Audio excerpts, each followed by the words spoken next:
everyone, it's Jananie and welcome back to my channel, The Story Ain't Over. So today I'm coming to you with my May reading wrap up.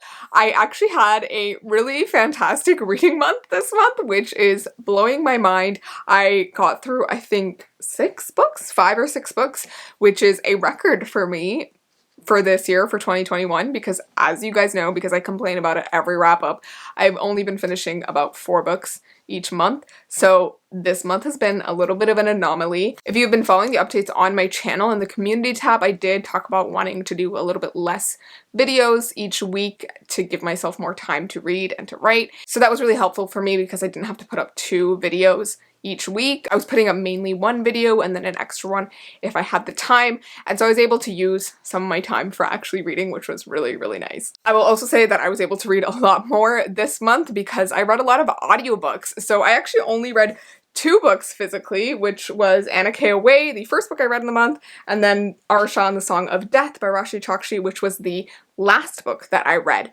in May. Well, technically last book because I'm filming this the Saturday before May ends, so there's still technically like 3 days left, and I think I might actually finish 1 more book, but I'll save that for my June wrap up. But yes, if you haven't watched one of my reading wrap-ups from 2021 yet, basically I do these where I split the video up into my review of each book, both a non-spoiler and spoilery review for each book, so I have them time-stamped across the time bar and in the description, so you can just skip to the books that you want to hear about, and if you want to hear spoiler or non-spoiler thoughts, depending on the book, sometimes I won't do a spoilery review, but regardless, you'll get my thoughts on it. And just to give you a preview of the books that I did read this month before we get into each review, so the first one is Anna K. Away by Jenny Lee, which is the sequel to Anna K., a book I absolutely loved from 2020. So this is a sequel, and guys, I equally love this one. The next book that I picked up was Dear Girls by Ali Wong, and I listened to the audiobook for this one, and actually this was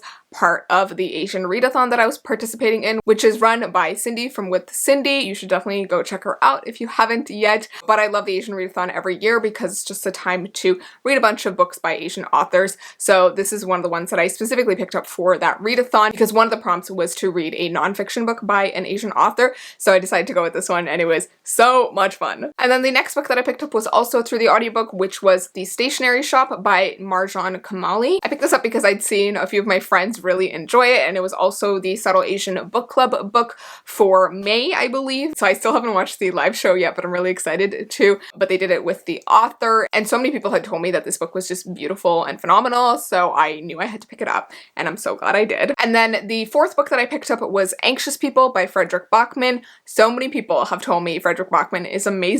He is, I believe, a Swedish author, and a lot of his works have been translated, and so I know like Beartown and like The Man Called Ove or Uwe are really popular, but I've never read either. But Anxious People was sort of the first one where I was like really interested in the concept, so that's why I picked this one up. And I also listened to this via the audiobook. I think I borrowed this from my library, but it was also on Scribd.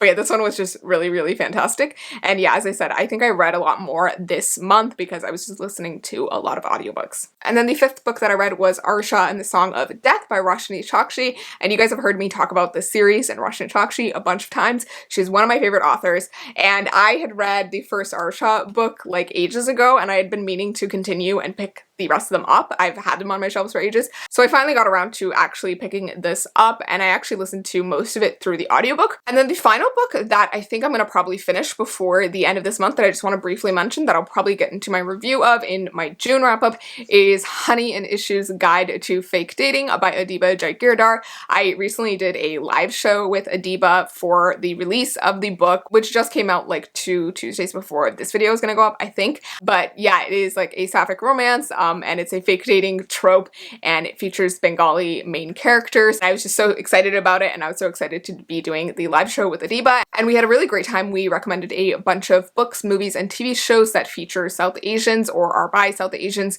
and so you should definitely go check that out if you want recommendations. But we also talked a little bit about Adiba's book and her writing process and that kind of thing. So yeah, I'll leave the link to the live show down below if you missed it. But yeah, I'm like in the middle of Honey and Issues Guide to Fake Dating right now. I am loving it. It is so freaking cute, and it's probably gonna be a new favorite. I can already feel it. So yeah, really excited, and I think I'm enjoying it even more than the Henna Wars. All right, so let's get into the actual reviews. So the first book that I read in May, as I said, was Anna K. Away by Jenny Lee. So in terms of non-spoiler thoughts, I don't have a lot because this is a sequel. It's a sequel to Anna K. by the same author. And for those of you who don't know what Anna K. is about, it's basically a retelling of Leo Tolstoy's Anna Karenina. And it's set in upper class New York society with these teenagers who are all super wealthy. And it follows our main character Anna K., who is half Korean, half white. So there's that aspect to her identity. And she is basically returning home to New York to help her brother out, who has gotten himself into a sticky situation in his relationship, and she is known as sort of the like perfect girl among her community and to her family, and has never really done anything wrong, and you know, has had the perfect boyfriend for the longest time and has never made any mistakes. But things start to go awry when she meets a beautiful young man named Alexei on the train on the ride back home. And this is equal parts a love story, but also a like really interesting coming of age story. It's like Anna K. dealing with the change in her identity and how everyone else really wants to keep her in this one place, and she's trying to break that. But it's also sort of a like Gossip Girl-esque story because there are so many characters in this series. So Anna K. is the main character, but there are so many people that she touches, and so we are getting like parts of their stories as well. And so it works sort of like Gossip Girl because we get this like omniscient sort of perspective of all these characters and what's going on and how their stories connect and all of the drama that ensues, because there's a lot of like crossing relationships and that kind of thing. But it also follows that Anna Karenina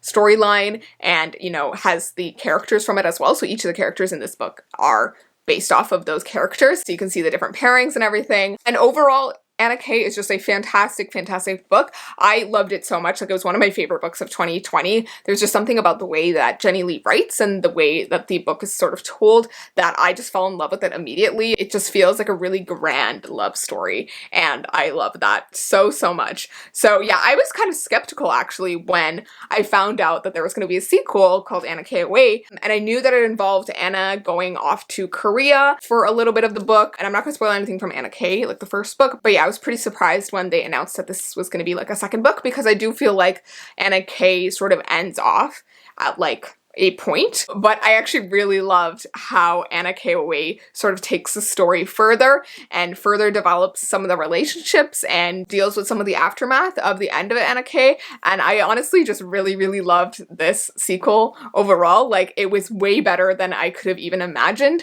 and it was a wonderful sequel. Like, there's very few times that I feel like a sequel does as well as the first book, but I think this one really did. And there's some new characters that we meet as well, and just Anna K. being in Korea for a bit of it was also a lot of fun. So there's just a lot of things to like play with, and we also get some like more insight into some characters that we didn't know as well in the first book. So I also really enjoyed that. So yeah, overall, really loved Anna K. Away by Jenny Lee. Highly recommend going and picking up Anna K. if you haven't yet. It's a blue cover, and it was just fantastic. Like, to this day, it remains one of my favorites, and I'm so excited to see what else Jenny Lee is gonna write after this, because I just loved her voice. Alright, but let's get into spoilers for Anna K. Away. There's like so many things that happened in this book, and I can't off the top of my head remember all of them right now. I had planned to film a vlog for this, and I had actually, but then I found that I didn't like any of the footage, so I didn't end up posting it. But I did read this in like a single day, I think, and it was just such a whirlwind ride because I loved it so much. Like, as I said in the non-spoiler section,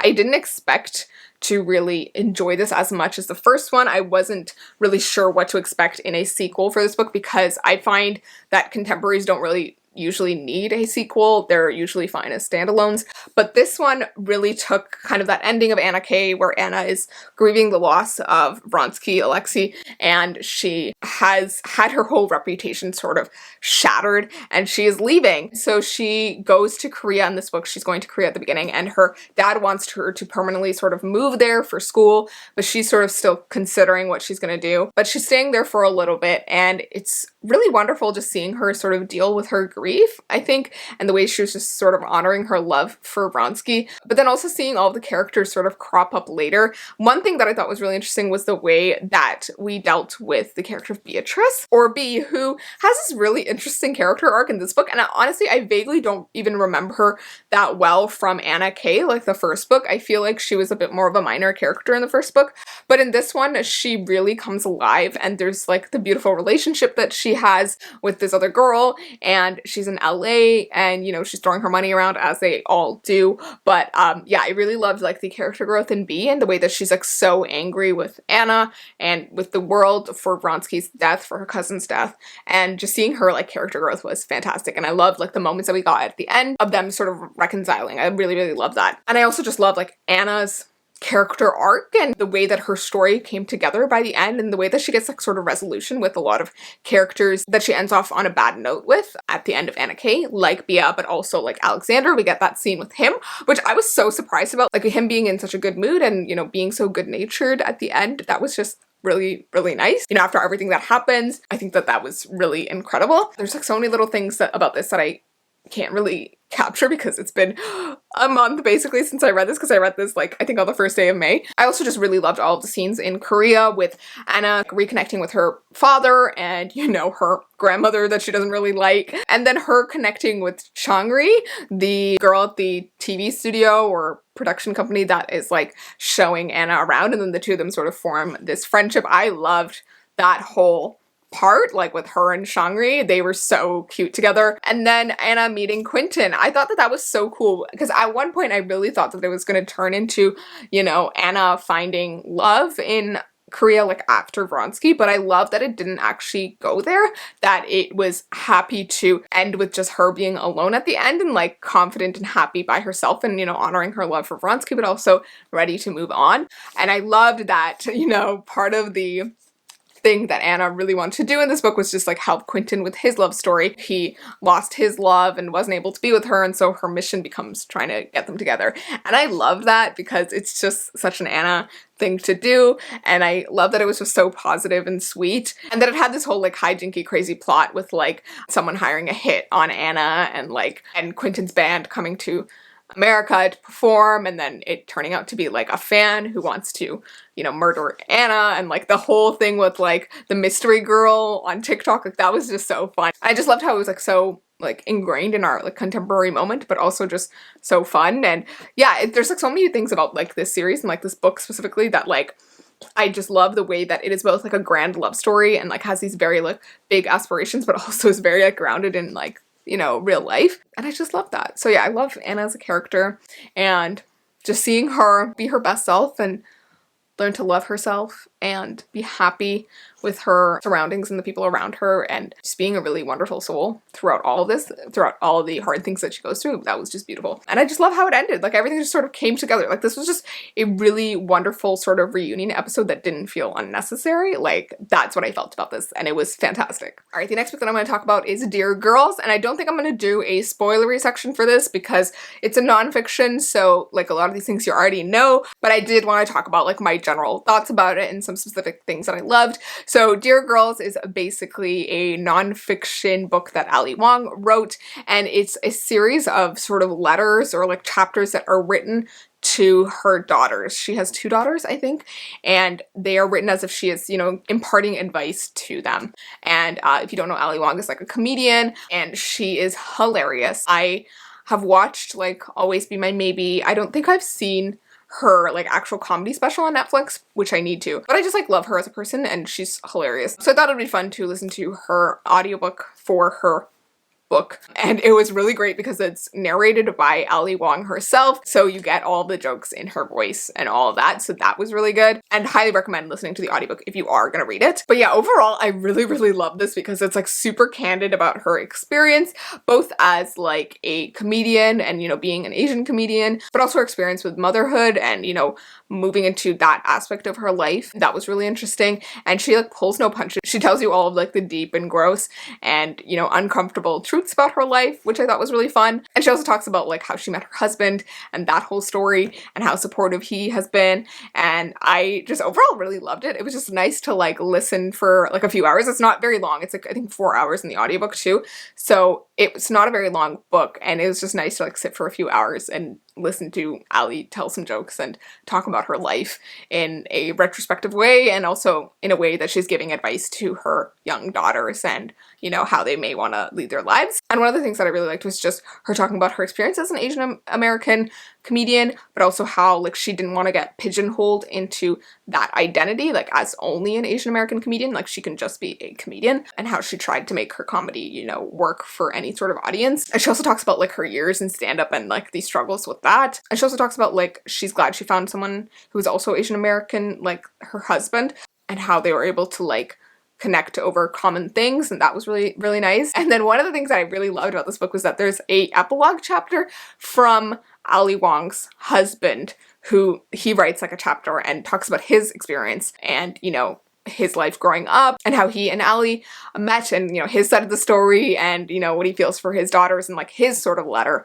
to his daughters. And I thought that was really interesting because it was like a different perspective from what Ali writes, because Ali's like very comedic throughout her like chapters, but his was like a little bit more subtle and even toned, but also like he connects a lot of the stuff that he's talking about back to her. But yeah, it was an overall really fantastic book. I really enjoyed it like every moment, and I really enjoyed listening to both of them narrate. Yeah, I highly recommend if you're just looking for something for some laughs, but also something that's like inspirational. And I think it was just like a really beautiful little message to her daughters as well. And I'm just like excited for them to have like this thing, you know, that their parents like put together for them. But yeah, I really enjoyed it. I don't really have much else to say about that, but it was just a lot of fun. Like I don't have a critical opinion about it because I think it was just a nice read. All right, the next book that I read was The Stationery Shop by Marjan Kamali. I hope I'm saying that right, but this book was amazing and is a tearjerker. Will get you in the feels.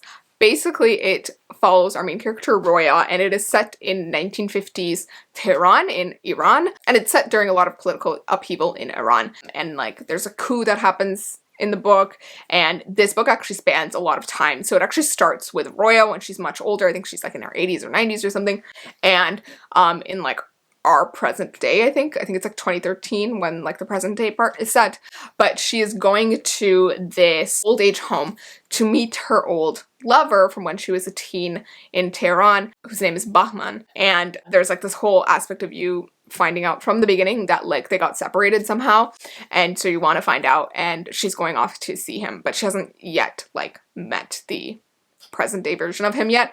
And so it flashes back to 1953, I want to say, when they were teens and when they met, and they meet in this stationery shop, which is also sort of like a fusion bookstore. And there was a man who ran the stationery shop that they both knew really well, but basically they meet in that stationery shop and fall in love and somehow get separated. And I don't want to get into spoilers here for you guys, but this is like the story of like their love story, but also how they get separated and sort of the like political undertones that are going on throughout, and parts later on when Roya moves to the US as well, because that's where the present day parts are set. They're set in the US. But yeah, overall this is like a really, really beautiful book, but also like just so heart-wrenching and heartbreaking because it's like sort of a tragic love story, and it was just so wonderful. Like I really, really loved it. And I'm finding that I'm really enjoying these like historical novels that feature like sad, tragic love stories that didn't really work out in the past and like people reconnecting. Like I just love that whole concept. And this definitely had like major vibes of The Notebook. If you've ever seen that movie or read the book or whatever, like they exchange letters, I think, in The Notebook, or they have a notebook. Oh my god, I can't even remember this movie.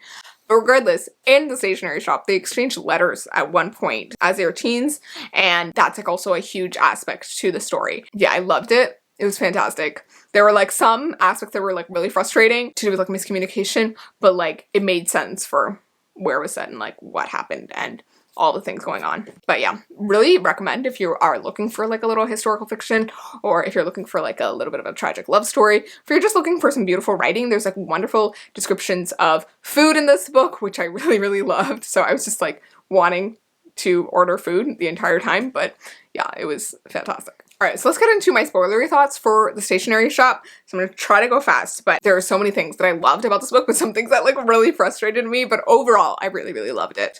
I really loved the romance at the beginning of the book. I think I was most engaged in the romance part where they're interacting in the stationery shop and finding this like budding romance and exchanging their letters later on. I loved all of that. And also their views on the political landscape in Iran was really interesting. And I also really loved the character of Mr. Fakhri and how we find out that he was connected to Bahman's mother and how there was that whole love story-ish thing that happened in the past. And so, yeah, I think it was like between one of the parts where we get that flashback chapter from Mr. Fakhri's perspective, where he meets Bahman's mother and sort of falls in lust or love with her and how they get sort of separated. And that was just so interesting. And I also just really loved like how this book progresses through time and, you know, seeing this like long perspective on Roya's life, but also all of their lives and how they sort of connect and intersect and how, you know, Mr. Fakhri never imagined that what he did to Bahman's mother would like come back in this way, and how she later uses him to stop Roya and Bahman's relationship. Like that was just so interesting. Like I just loved how all of these like people were connected in some way and how their backstories sort of came together, and it was just so interesting as each reveal happened. Another thing I really loved was the like parts later on when Roya moves to the US and just like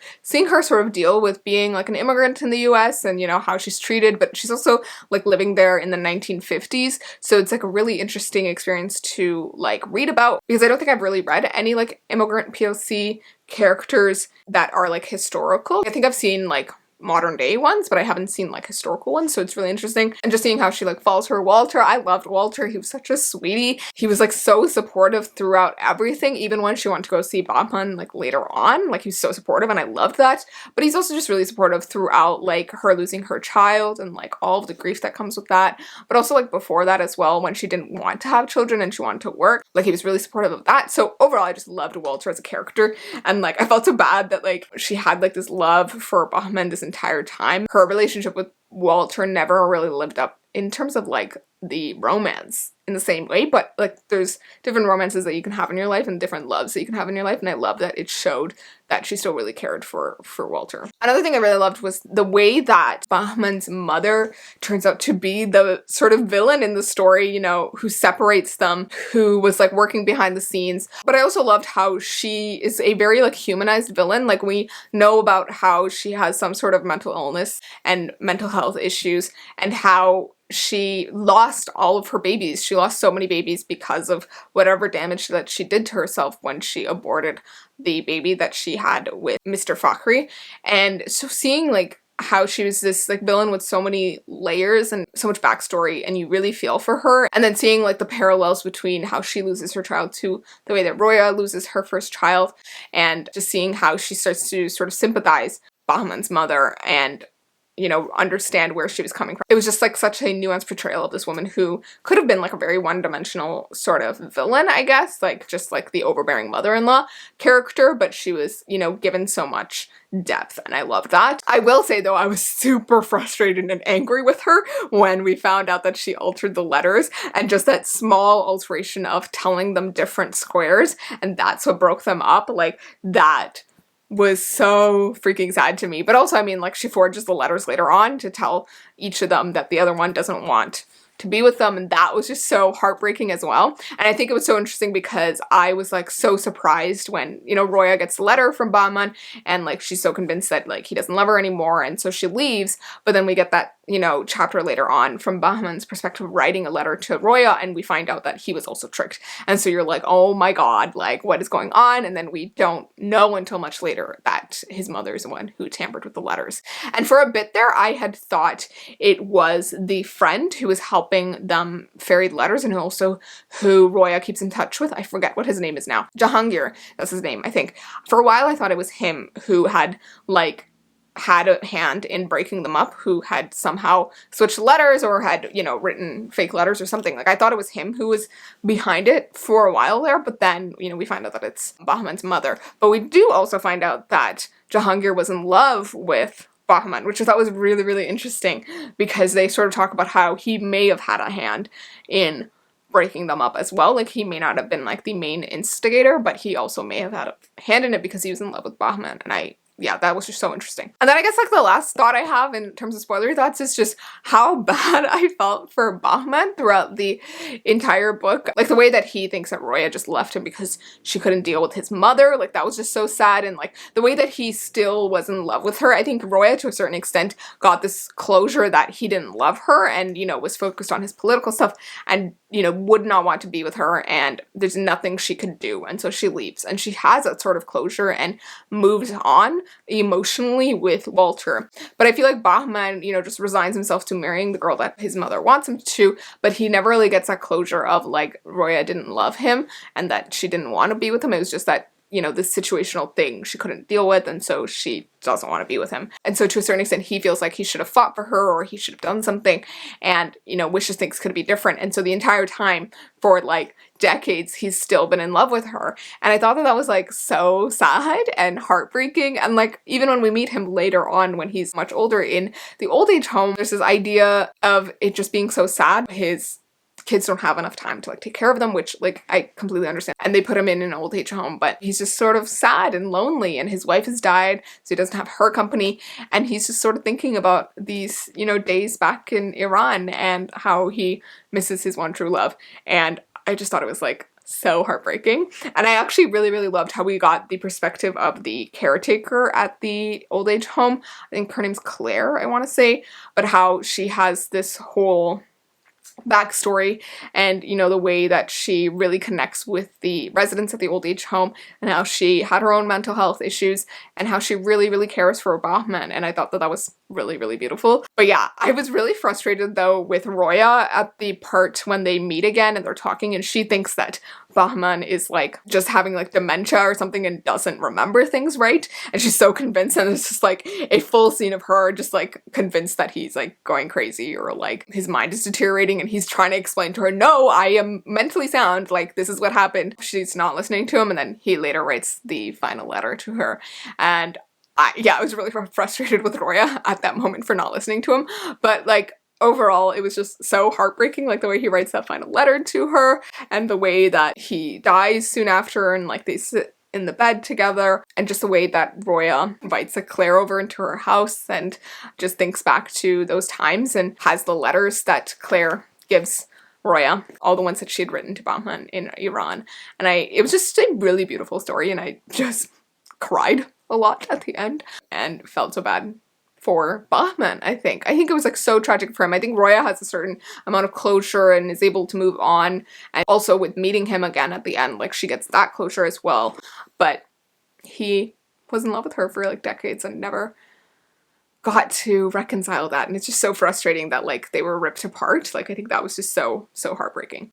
But overall, I think it was just a fantastic book, and I'm just so excited to like pick up more by this author now. I'm really curious to see what else she's written, but this is definitely like one of those beautiful books that like I wish I had written, you know. It's just so beautiful, and it's definitely like a new favorite as well. Like if I have to recommend any historical fiction, like I'd highly recommend this one. Alright, the next book that I picked up in May was Anxious People by Frederick Bachman. So this is another one I picked up via the audiobook, and I highly recommend picking up the audiobook if you're planning to read it, because even though it is narrated by I think only one person, they do the voices of all of the different characters really well. Like you can definitely distinguish each of them, which I thought was really well done. So it was amazingly performed. Also because the book is mostly told in dialogue, I feel like most of the action happens in dialogue, so I feel like it just feels better to like listen to someone saying it aloud. But yeah, basically Anxious People is this really interesting story of a bank robbery gone wrong that turns into a hostage situation. So it follows a bank robber who accidentally goes to like this cashless bank and realizes that they can't actually rob the bank, and so they like go up the building, I think, and there's like an apartment viewing going on with a real estate agent, and they end up taking everyone in the apartment hostage until they can figure out what they're gonna do, because they don't know what they're doing right now. And the story is basically following each of the characters and sort of talking about the situation and what each of them are doing during it, and also what was going on in their mind and some of the backstories as well, because some of the backstories sort of connect because these characters have some connections in very interesting ways. And it also follows the detectives that are on the case as well, trying to figure out what happened, because they actually haven't caught the bank robbers. So like the detective parts are like after the whole situation has happened and they're trying to figure out what happened. So they're interrogating each of the hostages and trying to figure out where the bank robber went. And there's like a few twists and it's just really interesting. So I've never read a Frederick Bachman book, so I didn't actually know what to expect. I had originally thought that his books were super, super literary, but it actually wasn't. It felt very like commercial and just really funny as well. And I loved like all the characters. I think one thing that really stood out to me was how each character was just so well developed. Like there's so much backstory, but also just like layers to their personality. Like you think they are this one dimensional stereotype at the beginning, and then it turns out that they are so much more by the end. And I think that that was what was so interesting. And I think the main message of the book was just like how each of these characters feels like they were going through something totally different, but they're all having a lot of the same anxieties. And I think that that was really, really beautiful. All right, and then in terms of spoilery thoughts, I just really enjoyed this, and I think there's just so many like good reveals and twists to this that was just a lot of fun. Like in that way, it was a bit of a contemporary, but also a mystery. I think the biggest reveal that surprised me was that the bank robber was a woman and not a man, because we just sort of assume, and I love how they make the joke about how like a woman wouldn't be so stupid to do this. And then I also really liked the twist about how for a minute there you think it's the real estate agent, but it turns out that it's actually not, and that was also really cool. But one thing I really loved about this book was the sort of way that some of the backstories like connect, especially with Zara and how the man who she had refused that loan to becomes a man who commits suicide on a bridge, and how the detective, the younger detective, happens to be the one who saw that man jump, and how that younger man later saves the psychologist or psychiatrist therapist from jumping off of that exact same bridge a week later, and how that therapist ends up being who Zara is going to. I thought that that whole connection of people was so, so interesting, and I just really liked how it all sort of came together. But I also think that my favorite character out of all of them was definitely Zara, because there was just something so compelling about her character. She's such a abrasive person and just doesn't seem like she really cares about anything, but it's the fact that she cares so much that she doesn't actually want to be a terrible person that causes so much guilt in her and so much like mental anxiety. And I loved the scenes where she's with the therapist and how she's sort of trying to cope with everything, but she's also keeping tabs on this therapist who she knows went to that bridge to also do the same as the man that Zara had not helped. And I thought that that was just like so really interesting, and I loved how like poetic it was. And I also just loved like the idea of her going to these apartment viewings, you know, as this really wealthy woman, going there because she needed something to do and finds it so interesting, and her own weird mental psychosis over this, and how she only went to apartment viewings where you could see the bridge. Like I thought that that was so interesting. Like I think she was just such an interesting character to read about. Like I could go on for days reading about her and just like the reasoning behind her thinking. Like I thought it was just so interesting. But yeah, overall I just really, really liked this book. I think it was just such a fun and cute and like exciting read. Like it does keep you on the edge wanting to know what's gonna happen next, but it also has some really endearing characters. I think the thing that really surprised me was that I thought it was gonna be more of like a hard-hitting book, but it ended up being a lot more fluffy and sweet and cute, and I really liked that. Like I don't think I've ever gotten a book like that in that sort of combination. So it ended up feeling like a feel-good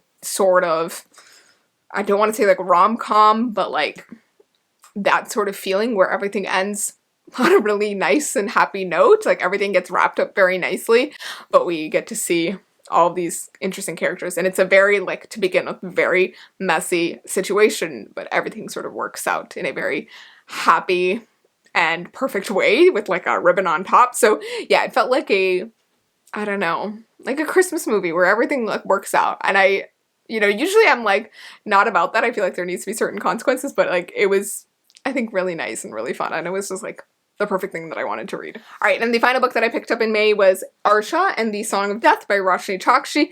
So as I said, I've read Arsha and the End of Time, the first book in this series, like ages ago, and I had been meaning to pick up the rest of the series for so long, and I finally just decided to pick this up via the audiobook from my library, and it really helped me sort of get through the book. But basically, if you guys don't know, Arsha is the first of the Rick Riordan Presents series and books that came out. So it was a new imprint that Rick Riordan created, where they would publish books by marginalized authors from different backgrounds, and they would all kind of feature these young kids in sort of a Percy Jackson situation that drew on their different backgrounds. And so Arsha draws on Hindu mythology, specifically the Mahabharata, the epic, and it is a situation where the main character Arsha is like a reincarnation of Arjuna from the Mahabharata. Arjuna is one of the Pandavas, which are these 5 brothers in the epic, who are these great warriors. And so she is like the reincarnation of Arjuna, and she is finding out that she's been awakened,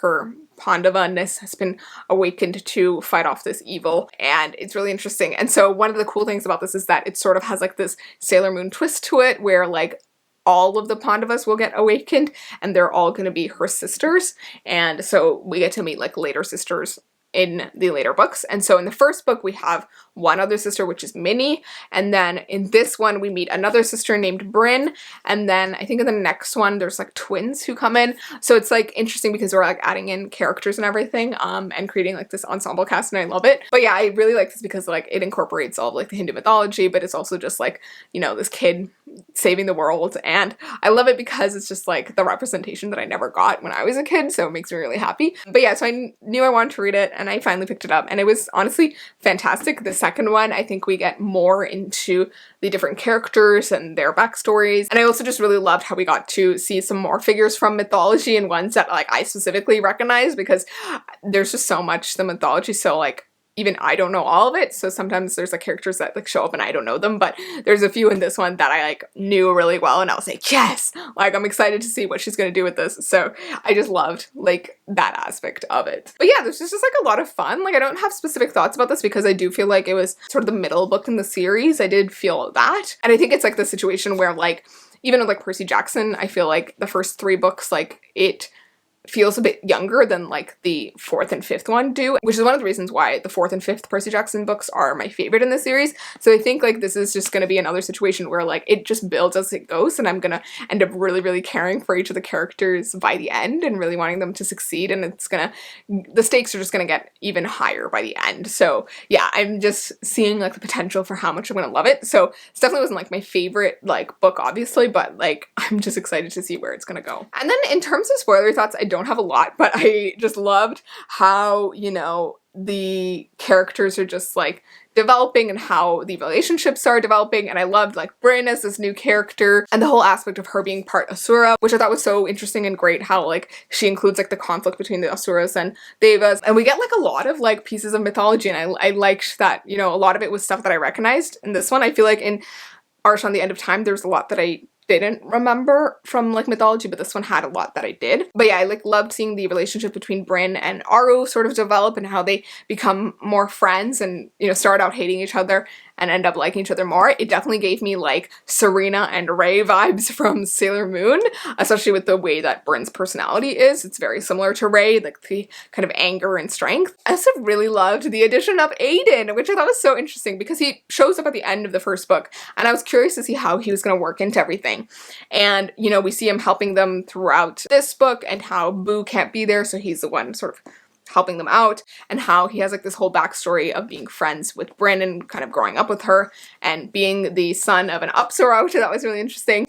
But I absolutely loved the reveal we get at the end of the book that Aiden is the reincarnation of Draupadi, which is the character in the Mahabharata who is the wife of all 5 of the Pandavas. Girl got herself 5 men. So it's just funny because her initial husband is Arjuna, or main husband is Arjuna, and so you can see the rumblings for romance for Aiden and Aru, but I also just found it really, really funny that like it's just sort of this gender bent version and he's just kind of like weirded out by the whole concept and they all just find it hilarious. And then they all call him like wifey at the end and I thought that that was so funny.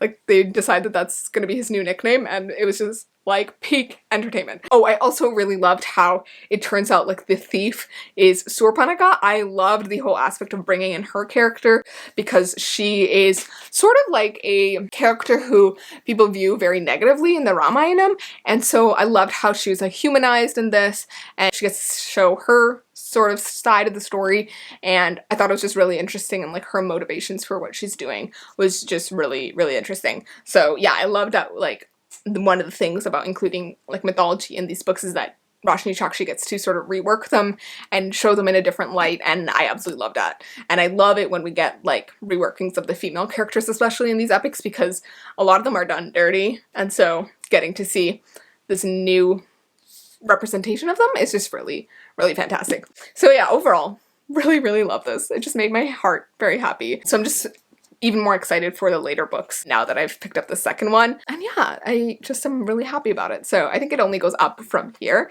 And let me know if any of you have read this because I would love to hear your thoughts on the Shah series. Alright, but those are all of the books that I wanted to talk about today, all of the ones that I read in May.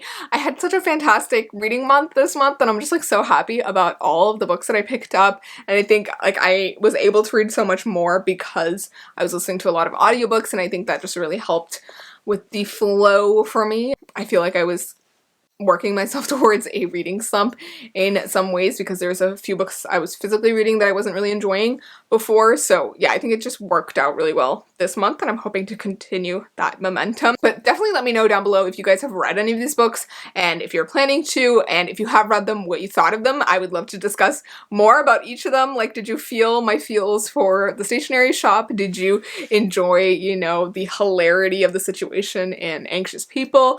Do you love the representation in Shah? Like, let me know all of your thoughts. I am so excited to discuss it with you guys as always. And let me know what you guys read in May. I would love to hear what books you guys picked up and what you thought of them and, you know, what you're thinking of picking up soon. But yes, thank you so much for watching. Go check out my Instagram and Twitter and Goodreads in the description down below if you want to get regular updates on my reading and life, and I will see you in my next video. So please remember that the story ain't over. Bye!